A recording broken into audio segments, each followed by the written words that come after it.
Hello, আসসালামু আলাইকুম। সবাই কেমন আছেন? আশা করি অবশ্যই অনেক ভালো আছেন।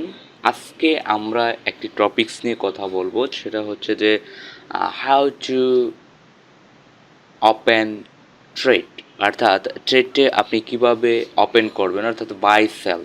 অর্থাৎ আপনি যদি একজন ট্রেডার হয়ে থাকেন বা ট্রেড সম্পর্কে কিছুটা জেনে থাকেন, বা আমার আগের যে কিছু ভিডিও রয়েছে সেই ভিডিওগুলো যদি দেখে থাকেন, বা ফরেক্স বা বাইন্যান্স ট্রেডিং বা ক্রিপ্টো মার্কেটে যদি ট্রেড করতে আগ্রহী হয়ে থাকেন, তাহলে অবশ্যই আপনাকে বাই এবং সেল সম্পর্কে আপনাকে জানতে হবে। অনেকে হয়তো বিভিন্নভাবে কালেক্ট করে আসলে বাই এবং সেল কীভাবে করতে হয় সেটা অনেকে হয়তো অলরেডি জেনে গেছেন। বাট যারা এখনও বাই এবং সেল কীভাবে ট্রেডে এন্ট্রি নিতে হয় সেটা জানেন না, তারা আশা করি আজকের এই ভিডিও থেকে আপনি বুঝে নিতে পারবেন বাই এবং সেল কিভাবে এন্ট্রি নিতে হয় এবং লেভারেজ কি।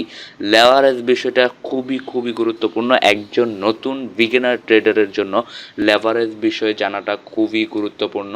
আমরা অনেকে হয়তো এই লেভারেজ বিষয়টা টোটাল ক্লিয়ার না হয়েই মার্কেটে যখন ঢুকে পড়ি, তখন মার্কেটে যখন আমরা আমার রিয়েল যে টাকা বা রিয়েল যে ইনভেস্ট করি, হ্যাঁ, সে ডিপোজিট করার পরে অনেকে লেভারেজ না বুঝে যখন হঠাৎ করে ট্রেড ওপেন করে ফেলে, তখন কিন্তু সে তার সর্বোচ্চ হ্যাঁ যে টাকা রয়েছে সে টাকাটাও হারাতে পারে। অর্থাৎ সাপোজ আপনার লেভারেজটা সিলেক্ট করা ছিল 1:8 বা 10 বা ট্রিলিয়ন, বা আপনার ট্রেড ডলার ছিল 500, তো আপনার সেই লেভারেজ অনুযায়ী ট্রেডটা ওপেন হওয়ার সাথে সাথে মার্কেট হয়তো 1 সেকেন্ডেই একটা মুভ করে ফেললো, তখন কিন্তু আপনার যে মার্কেটের যে লেভারেজটা রয়েছে সেই লেভারেজের কারণে কিন্তু আপনার ট্রেডের সকল যে ডিপোজিট অ্যামাউন্ট ডলার সব কিন্তু আপনার বিফলে চলে যেতে পারে।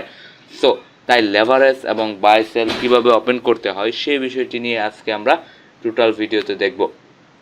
সো কারেন্সি পেয়ারে বাই এবং সেল করতে আপনার কি দরকার হবে সেটা হচ্ছে ফার্স্ট অফ অল আপনাকে একটা ব্রোকার হাউসে অ্যাকাউন্ট করতে হবে। সেটা আপনার হয় এক্সএম হয় এক্সনেস। সেটা আমি আগের ভিডিওতে আমি টোটাল দেখিয়ে দিয়েছি আপনি কোন অ্যাকাউন্টে অ্যাকাউন্ট করতে পারবেন। এক্সনেস রয়েছে, এক্সএম রয়েছে, হ্যাঁ, ইনস্টা ফরেক্স রয়েছে, এফবিএস রয়েছে, রোভোটাক্স রয়েছে, ইএস, বিভিন্ন কোম্পানি রয়েছে। সেটা আপনি মেটা 4 আর মেটা 5, হ্যাঁ, যে কোনো একটা প্ল্যাটফর্মে আপনি ট্রেড করতে পারবেন। বর্তমানে আপডেট ভার্সন হচ্ছে মেটা 5 এবং আগের ভার্সন হচ্ছে মেটা 4। এবং সেখানে তাদের যে ব্রোকার ওয়াইস তারা কিন্তু ওয়েবিনার রয়েছে, ওয়েবিনারে আপনি অ্যাড হতে পারবেন। সে ওয়েবিনারে অ্যাড হয়ে আপনি ডিটেলস সম্পর্কে জানতে পারবেন। তারপর হচ্ছে এটি একটি জনপ্রিয় ট্রেডিং প্ল্যাটফর্ম মেটা 4 আর 5। মেটা 4টা আসলে অনেক জনপ্রিয়, যেটা অনেক আগে থেকে চলে আসছে, বাট রিসেন্ট যে আপডেটটা এসেছে সেটা হচ্ছে মেটা 5। সো মেটা 5টা নতুন এসেছে, নতুন এখানে তাদের অনেক ফিচার অ্যাড করেছে। সেখানে আপনি যুগ হয়ে আপনি কিন্তু ট্রেড ওপেন করতে পারেন। তো আমরা এখন একটি ব্রোকারে, অর্থাৎ আমি একটা ডেমো অ্যাকাউন্টে কীভাবে বাই এবং সেল ট্রেডে এন্ট্রি করতে হয় সেই এন্ট্রিটা আমি এখন দেখাবো।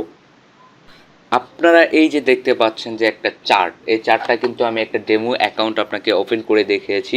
এই ডেমো অ্যাকাউন্টে আমি জাস্ট দেখাবো যে আসলে কিভাবে বাই এবং সেল এন্ট্রি নিতে হয় এবং লেভারেজ কিভাবে সিলেক্ট করতে হয়। অর্থাৎ লেভারেজ জানাটা একজন বিগিনার ট্রেডারের জন্য খুবই গুরুত্বপূর্ণ।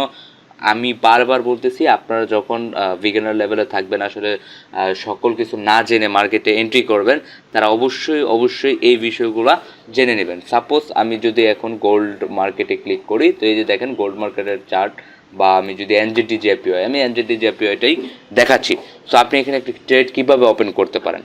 সাপোজ আপনি মার্কেট রিয়েলাইজ করলেন, মার্কেট যে স্ট্রাকচার বা টেকনিক্যাল অ্যানালাইসিস, ফান্ডামেন্টাল অ্যানালাইসিস সব কিছু করে আপনি ডিসিশন নিলেন যে নিউজিল্যান্ডের দাম বাড়বে এবং জেপিওর বিরুদ্ধে, মানে দুইটা কারেন্সির ডিফারেন্সে তো আমরা মূল্যটা নির্ধারণ করি। তো আমরা এখন কী করব, একটা বাই এন্ট্রি নিতে পারি। তো বাই এন্ট্রিটা কীভাবে নেব, এই যে ক্লিক করলাম, রাইট বাটনে ক্লিক করার পরে ট্রেডিং অপশনে চলে যাবেন। ট্রেডিং অপশনে করে গেলে এখানে বাই লিমিট রয়েছে, সেল লিমিট রয়েছে। যদি আপনি মনে করেন আগামী এক সপ্তাহ বা একটা অ্যামাউন্ট অফ টাইম, যে এখন 10 টাকা দাম আছে, 8 টাকা পর্যন্ত আসলে আমি মার্কেটটা সেল স্টার্ট হবে বা আমার বাই স্টার্ট হবে, তখন আপনারা এই যে বাটনটা ক্লিক করবেন, এই বাটনটাতে ক্লিক করে আপনারা ট্রেড ওপেন করবেন। দেখেন এই যে ট্রেডটা কিন্তু ওপেন হয়ে গেছে, কিন্তু এটা হচ্ছে জাস্ট আপনার যদি আপনি লিমিটেশন চান, বাট আপনি যদি নাও এখনই অর্ডার করতে চান যে এখন যে প্রাইসটা আছে এই প্রাইসে আমি ট্রেড ওপেন করব, তাহলে আপনাকে ক্লিক করে দ্যাট হচ্ছে এই যে আপনাকে যদি আপনি এখানে স্টপ লস কত দিবেন, স্টপ লস সিলেক্ট করতে পারেন, টেক প্রফিট অর্থাৎ আপনার কত হলে আপনি আসলে ট্রেড থেকে বের হয়ে যেতে চান সেটাও আপনি এখানে সিলেক্ট করতে পারবেন। দেন এই যে মেইন বিষয়টা আমি বলেছিলাম যে লেভারেজ বিষয়টা যে দেখেন 0.01 থেকে আমাদের শুরু। এটা কিন্তু আমার স্ট্যান্ডার্ড অ্যাকাউন্ট, আমার $300 একটা ডেমো অ্যাকাউন্ট এখানে আপনি দেখতে পাচ্ছেন। এখানে কিন্তু আমার কোনো ট্রেড ওপেন নাই। এই যে ট্রেড ওপেনটা আমি দেখালাম যে বাই লিমিটের যে ট্রেড ওপেনটা কিছুক্ষণ আগে ট্রেডটা ওপেন করেছিলাম। তো আমি এখানে 0.01 রয়েছে, 0.02 রয়েছে, আপনার ব্যালেন্স অনুযায়ী এখানে লেভারেজ থাকবে। ধরেন আপনার 500কে ডিপোজিট করা আছে, তাহলে আপনার লেভারেজটাও কিন্তু এখানে বেড়ে যাবে। এটা জাস্ট একটা স্ট্যান্ডার্ড অ্যাকাউন্ট, ডেমো অ্যাকাউন্ট, কোনো ট্রেড ওপেন নেই, জাস্ট আপনাদেরকে দেখানোর জন্য এই অ্যাকাউন্টটা আমি আসলে করেছি, যে অ্যাকাউন্টটা আপনাদেরকে দেখাচ্ছি। সো তারপরে এখানে রয়েছে 0.2, 0.3। সাপোজ আমি 0.2তে একটা ট্রেড ওপেন করতেছি, আমি জাস্ট হচ্ছে এই যে দেখেন বাইয়ে ক্লিক করতেছি, হ্যাঁ, বাইয়ে ক্লিক করার পরে সাথে সাথে কিন্তু আমার এন্ট্রিটা এক্সিকিউশন হয়ে গেছে। এই যে দেখেন এন্ট্রিটা এক্সিকিউশন হয়ে যাওয়ার পর কিন্তু সেই যে ব্রোকারে যে তার স্প্রেডটা কেটে নিয়েছে 63 সেন্ট, কিন্তু ব্রোকার তার স্প্রেড কেটে নিয়েছে। এখানে আপনি দেখেন এই যে টাইমে হচ্ছে কতটা সময় আমার ট্রেডটা এন্ট্রি হয়েছে, আমি কি ধরনের এন্ট্রি নিয়েছি, বাই না সেল, সাইজ কি আমার ওই যে লেভারেজ সাইজ বা লট সাইজ 0.03, আমি কিন্তু 0.13 বা এগুলো নেই। সিম্বল মানে কি, বা আপনি চেনার জন্য যেটা আর কি NZDJPY। তারপর প্রাইস কততে আমি করেছি 85.399।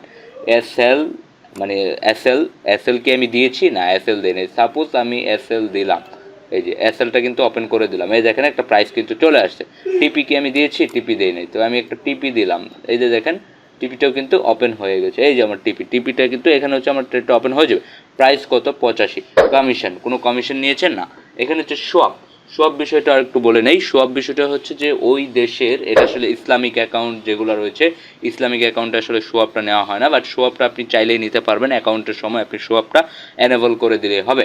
সোয়াপটা হচ্ছে যে আপনি কোনো একটা পেয়ারে যেই দিন ট্রেড করেছেন বা একটা এন্ট্রি করেছেন, কোনো এক সেই দেশের ব্যাংক বা ইনস্টিটিউশন বা সেই ডলারের যদি তারা প্রফিট করে ওই দিনটাই তারা যে পরিমাণের প্রফিট করবে সেই পরিমাণ থেকে একটা পার্সেন্টেজ আপনাকে শেয়ার করবে কি, আপনি ওইখানে একটা ট্রেড ওপেন করেছেন মানে তাদের শেয়ারের সাথে আপনি যুক্ত হয়েছেন, তখন তারা প্রফিট করেছে মানে একটা পার্সেন্টেজ আপনাকে পে করবে। বাট এখানে আরেকটা প্রশ্ন আছে যে তারা যেরকম আপনাকে পার্সেন্টেজ শেয়ার করতেছে, ঠিক তেমনই যদি ওই দিন তারা ট্রেড লস করে আর কি, যে ওই দিনে তাদের সারাদিনের একটা টেন্ডেন্সিতে অ্যাভারেজ তারা $500,000 লস করেছে সাপোজ, তো $500,000 থেকে আপনার ব্যালেন্স অনুযায়ী কী পরিমাণের পার্সেন্টেজ আছে সেই পরিমাণ পার্সেন্টেজ কিন্তু আবার তারা আপনার কাছ থেকে কেটে নিবে যদি লস করে। আবার যদি প্রফিট করে তাহলে আপনাকে সেই পার্সেন্টেজ আপনাকে পে করবে। এটাই হচ্ছে সোয়াপ। আসলে যারা ইসলামিক অ্যাকাউন্ট করে থাকে, যে আসলে হালাল না হারাম এই চিন্তা করে, তারা আসলে সোয়াপ অ্যাকাউন্টটা আসলে প্রেফার করে না, সোয়াপটা আসলে ডিসেবল করে রাখে। তো আপনি চাইলে সোয়াপটা এনেবল ডিসেবল আপনার যেটা খুশি আপনি সেটাই নিতে পারেন। সো এই যে আজকে যে আমরা বিষয়টা দেখলাম যে লেভারেজ, আরেকটা ওপেন করে দেখি যে গোল্ডে এখানে কোনো ইয়া নেই। তারপর আমি একটা ট্রেড ওপেন করি, সাপোজ নিউ অর্ডার ধরেন আমি হচ্ছে কি দিলাম, বাই দিব, সেল দেবো, একটা বাই দিয়েছি যেহেতু আমি লেভারেজটা হচ্ছে একটু বেশি করে দেই, 0.1 দিই, হ্যাঁ, 0.1 দিলাম, দেওয়ার পর হচ্ছে সেল দিলাম, সাথে সাথে কিন্তু আমার ট্রেডে এন্ট্রি হয়ে গেছে। এই দেখেন আমার কিন্তু এখন দুইটা ট্রেড এন্ট্রি রয়েছে, যেখানে হচ্ছে আমার 19 পিপস হচ্ছে আমার মানে ওদের কমিশন কেটে নিয়েছে। ঠিক তেমনই প্রত্যেকটা ব্রোকার হাউস, যে কোনো ব্রোকার, এটা আমি কিন্তু এক্সনেসেরটা দেখিয়েছি, এই দেখেন এক্সনেস আমার অ্যাকাউন্ট, যেখানে হচ্ছে trial demo account, Exness technology limited gold. হ্যাঁ, তো নেক্সট আমরা ভিডিওতে আমরা আসলে MT4 এর টোলস সম্পর্কে জানবো। আশা করি আপনারা অপেক্ষায় থাকবেন, এবং যারা ভিডিওটি দেখতেছেন অবশ্যই ভালো করে দেখবেন, এবং যাদের আসলে আগ্রহ আছে যে এই স্টক মার্কেটে নিজেকে আপনি কিছু করতে চান, তারা অবশ্যই এই যে প্লেলিস্টটা রয়েছে এই প্লেলিস্টের ভিডিও সবগুলা দেখবেন। তো নেক্সট ভিডিওর জন্য সবাইকে ধন্যবাদ দিয়ে শেষ করতেছি আজকের ভিডিও। ধন্যবাদ।